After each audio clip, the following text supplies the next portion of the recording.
Halo para pemirsa sekalian, pemirsa dari Mental Innovating. Selamat berjumpa kembali dengan saya, Dr. Yanto Marius, dokter spesialis jiwa atau psikiater di Manado.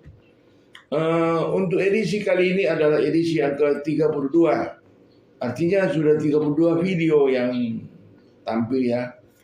Jadi topik hari ini adalah mengenai reaksi konversi. Kita tahu bahwa reaksi konversi itu bagian dari neurosa histeria. Neurosa histeria ada dua tipe ya. Namanya kalau neurosa histeria kena jiwanya disebut sebagai neurosa disosiasi. Ya contohnya seperti orang yang kesurupan itu.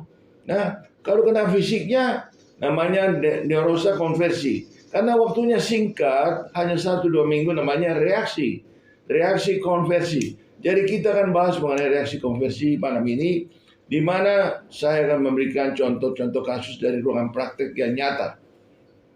Saudara-saudara, reaksi konversi ialah terjadinya gangguan pada hampir sebagian besar tubuh atau fisik kita, terutama panca indera, artinya mata, hidung, telinga, pengecapan, dan kulit, disertai dengan otot-otot. Disebabkan oleh karena trauma kejiwaan atau trauma psikologis yang hebat. Karena reaksi konversi adalah bagian dari neurosa histeria, sehingga ciri-ciri histeria juga nampak pada konversi.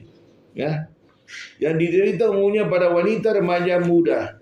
Yang silakan menonton video Mental Innovating yang seri ke-8. Sekarang seri ke-32 ya, jadi memang cukup banyak. Saudara-saudara, reaksi konversi adalah bagian dari neurosa histeria, sehingga gejala-gejala histeria juga ditemukan pada reaksi konversi. Seperti apa? Seperti suka mencari-cari perhatian. Ya, bahasa kerennya ya attention seeking, ya.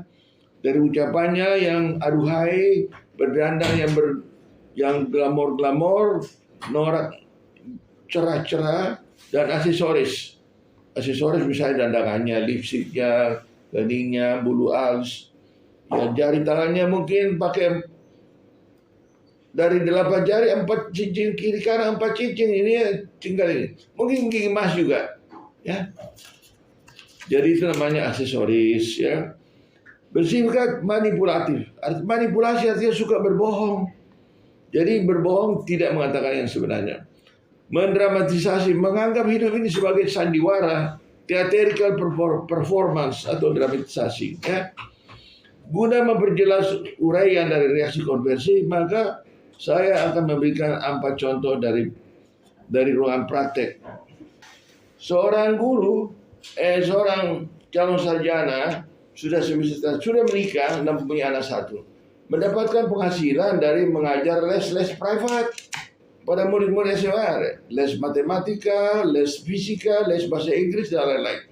Karena dia menjalani ujian lagi 3 bulan, lagi sebulan, sedangkan dia belum siap dengan ujiannya, sehingga dia mengurangi jadwal memberikan pelajaran sama anak-anaknya, sehingga penghasilan berkurang. Istrinya mana-mana, karena kebutuhan hidup kan semakin meningkat ini.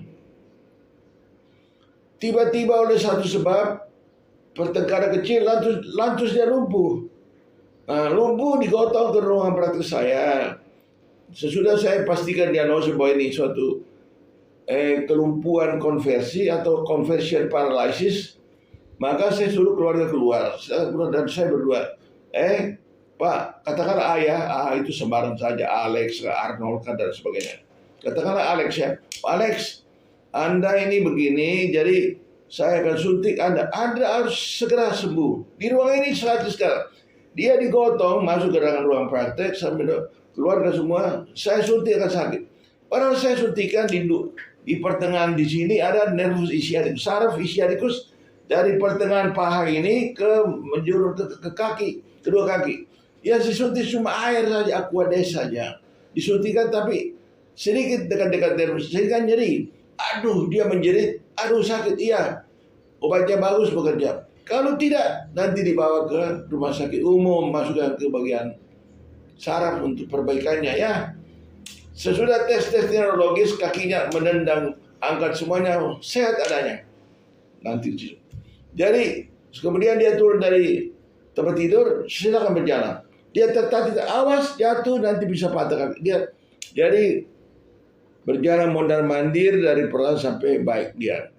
Nah, jadi mengapa Bapak guru ini, calon sarjana ini menjadi lumpuh? Lumpuh konversi karena darah lumpuh itu ada dua keuntungan. Keuntungan pertama, dia bebas dari rasa cemas dan gelisahnya, depresinya. Keuntungan kedua, istrinya tambah sayang dia. Jadi sakit itu harus sebagai orang menyenangkan, tidak mau sembuh karena dari sakit itu mendapat sejumlah keuntungan. Istrinya tambah sayang, dia tanggung jawabnya bisa diringankan, kalau tidak datang apa bisa dimaafkan, ujinya bisa pending dan 1 bulan menjadi 3 bulan. Mungkin dengan mudah diluruskan oleh dosen. Ya, sesudah kita berikan wawancara dan terapi sedikit obat-obatan, panggil keluarga, kita tidak usah kasih tahu keluarga ya, kita kasih tahu. Kontrol lagi, kalau paling dia datang kontrol 1 kali, kemudian dia sudah sembuh. Itu namanya kelumpuhan konversi. Berikutnya adalah bisu konversi. Bisu konversi ini jadi kena ototnya ya. Jadi seorang putri namanya B ya, apa? Bella atau Betty sebalas saja. Bella melihat pertengkaran ibu bapaknya. Bapaknya membawa pisau, sedangkan mamanya palang pintu. Anaknya teriak-teriak, Bella, jangan, papa. Sesudah itu istrinya mamanya Bella melapor ke polisi bahwa dia ingin cerai. Kurun waktu itu Bella ini diajar sama mamanya, jangan bilang ya sama Pak Hakim bahwa papa memburu mama dengan pisau. Sedangkan bapaknya memberikan penjelasan lain, jangan Bella, kalau kita bercerai nanti. Bapaknya belum mau cerai. Nah, Bella kebingungan. Jadi saat dia di sidang ditanya apakah Bella benar ucapan mama sebagai bukti, karena polisi kan hakim membuat bukti dan saksi. Apakah benar? Bella tidak bisa menjawab. Bisu. Jadi itu bisu psikogenik atau namanya bisu konversi atau bahasa kerennya mutism, hysterical mutism ya. Kemudian contoh ketiga, buta konversi, buta. Jadi ini saya, katakanlah saya itu siapa? Clara atau Cynthia ya, saya. Jadi Clara ini punya kakak laki-laki. Kakak laki-laki sama punya istrinya. Ya, ini kurun waktu naksir ini kakaknya sering kan di Manado ini orang pinjam sewa mobil di Pasar 45 300.000 400.000 sehari. Naksir sama istrinya, jadi kelihatannya orang banyak duitnya ya. Jadi cewek ini tepat suka sama dia. Menikah dia mereka, tapi karena cewek ini bukan sayang sekali sama kakaknya si Bella ini, si Clara ini, dia pikir si Clara punya kakak ini katakanlah Gary ini banyak duitnya, ternyata dia juga pekerjaan yang tidak teratur. Akibatnya ceweknya ya ada selingkuh di luar. Nah, selingkuh itu membuat Gary sakit hati dan mati. Jadi si Clara ini menganggap bahwa kematian kakaknya Gary itu disebabkan oleh istrinya, yang karena sering membawa laki-laki, sering selingkuh ya. Ya mungkin di rumah juga ada dibawa laki-laki ke rumah barangkali ya. Akibatnya si Clara ini sakit hati dan menjadi buta. Nah, buta histerikal atau buta konversi, menabraklah periksa mata semuanya baik. Jadi menabrak pintu, tidak bisa lihat pintu, menabrak kursi, jatuh lagi, bisa patah dia kalau tidak lihat. Jadi berobat sama saya, sesudah saya berikan obatan, kemudian meluaskan wawasan. Lama baru dia baik. Karena dia tidak mau baik-baik, saya sengaja meningkatkan harga obat dengan sengaja supaya dia harus baik. Karena kalau dikasih murah-murah saja dia datang sakit terus dia. Dengan harga obat meningkat, dia sudah mulai jarang baik dan sekarang sudah sembuh. Dan yang terakhir adalah Ya, yang terakhir adalah tadi malam ya, saya punya pasien satu, nanti disertai videonya. Gerakan tangannya begini terus, begini terus. Jadi waktu masuk saya sengaja video tanpa wajah seorang muslimah yang baik. Ya ini sudah dibawa kemana? Yang Kristen sudah ke pendeta, sudah rohaniawan, sudah rukia-rukia, tidak baik semuanya. Nanti ke bawah ke psikiater. Dari malam sudah gerak-gerakan tangannya begini terus. Nanti kita lihat videonya selama 20 detik. Saya video dia. Kemudian saya sudah suntikan 2-3 kali. Dia baik selama 20 detik. Ternyata dia sembuh ya. Namanya suatu itu semacam hysterical paralysis juga ya dari tangannya. Jadi rasa marah untuk menyerang kembali suaminya karena dia dituduh berselingkuh dan sejak awal suaminya selalu suka curiga yang tidak masuk akal. Silakan dengar video 67 mengenai curiga-curiga yang sehat dan tidak sehat. Jadi video histeria itu 8, video curiga-curigaan paranoid itu video 8, video 6. Silakan saudara-saudara menonton kembali.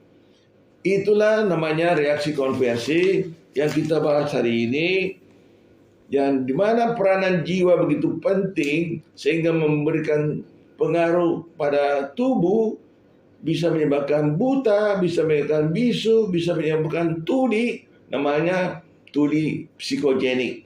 Ya, bisa otot-otot jadi lumpuh dan lain sebagainya.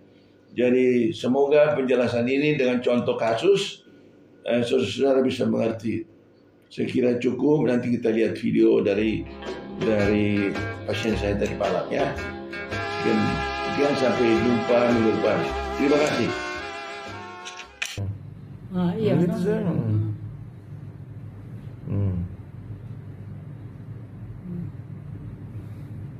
Ini bentuk amarah yang dipendam ya. Yang karena ini ibu dituduh-tuduh punya kekasih gelap, ternyata tidak ya. Ini ada kemarahan yang dipendam tapi tidak dinyatakan sehingga bentuk dalam gerakan tangan.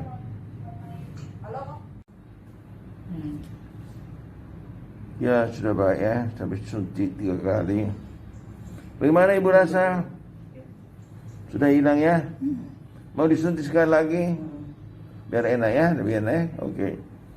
Ya memang sedih kalau kita tidak backing kalau dituduh-tuduh ya. Tapi ya begitulah.